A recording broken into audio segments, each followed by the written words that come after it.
almost all-time highs. We're going to be reviewing my over $330,000 dividend stock portfolio. We're going to talk dividend payments, look at these companies, offer you some opinions, and we're even going to touch base on our Vegas meetup and our Toronto meetup that is coming up in the next few months, something that you can even partake in if you want to come and chat to us live. Really incredible stuff today. Before we go over the portfolio itself, let's just take a look at some stocks that are blowing my mind because this is incredible, guys. The VOO, representing the S&P 500, is literally about $5 or $6 away from all-time highs. Stag Industrial at all-time highs. Microsoft is like $1 or $2 out from its all-time highs. Tesla, surprisingly enough, almost $50 away from its all-time highs. And damn it, even Bitcoin right now, guys, is only a couple K out from its all-time highs. Whether this continues or not is variable, but we only need a few more points to make me be sleeping a lot tighter at night. Taking a look at the broader indexes, guys, look at all this green, with a few exceptions being Facebook, and Google's been up a lot, so I don't really care. That's down 0.05%, but this has been a pretty incredible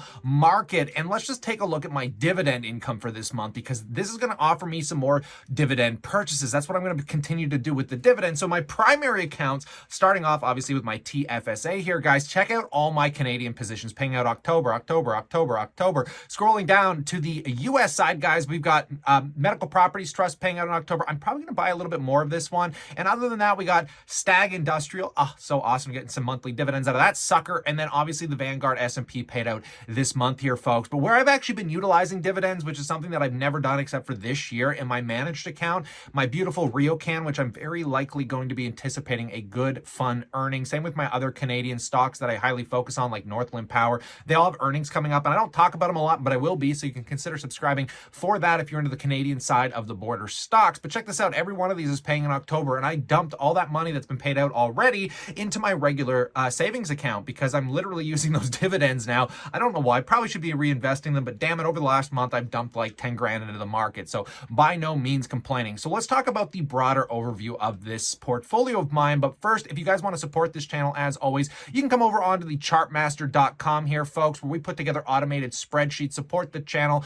And yeah, they're really cheap, guys. They're only like 14, 15 bucks. You get tons of tools. You buy one, you get them all for free. Some of them are automated. Some of them are for Canadians. Some of them are for US people. And that's kind of what I generally use to put my portfolio together represented here. Now, taking a look, guys, we are just below the all-time high of $334,000. A lot of this honestly being driven by Bitcoin for me. I'm up over 8,600 now in value, considering not even 2 months ago it was somewhere around 5,000 or 6,000. We've got Tesla flooring me, becoming one of my largest positions. Taking a look at the pie here, folks. I mean, take a look at this.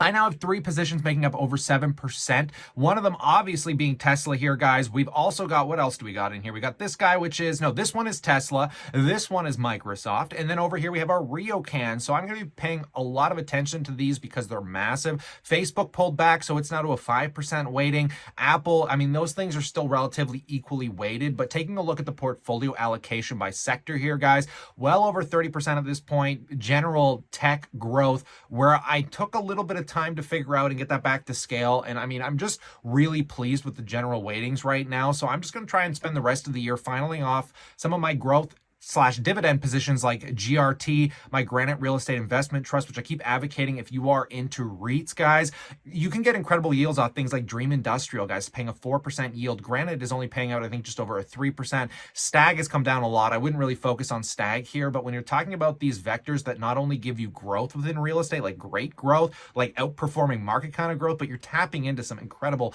dividend yields here as well. So, I mean, when I'm looking at this right now, folks, I'm just going to be sitting back. I'm going to be riding this. I am not going to be heavily throwing money into tech here. I am very bullish at this point from the technical standpoint of Alibaba, Facebook. Whether I add those into the rest of the year will be debatable because I still want to get my dividend income up over 8,000 annually. It's always a little frustrating with that angel and devil on your shoulder just sitting here saying, hey, you should be dividend focused. You've got 300K, you know, you get 4% off that. You're talking about 12,000 in annual income. I could easily get this up to about $1,000 a month in income. But then at the same time, you look at what Tesla's doing and Google's doing for me and my corporate growth account. account is up like 10% since inception back in like May or June. And it's just like, damn, that amount of money would never equate to the full dividend income if I invested it the same way. So I'm just nicely balanced. I'm sitting peacefully at night. And in that note, I want to get together with you guys and have some real discussions about the markets and actually just get to know some of you guys, because since the pandemic, we've been trying to do this for a while. So what I'm going to do is on this channel in the community post section, I'll try and link it in the comment section,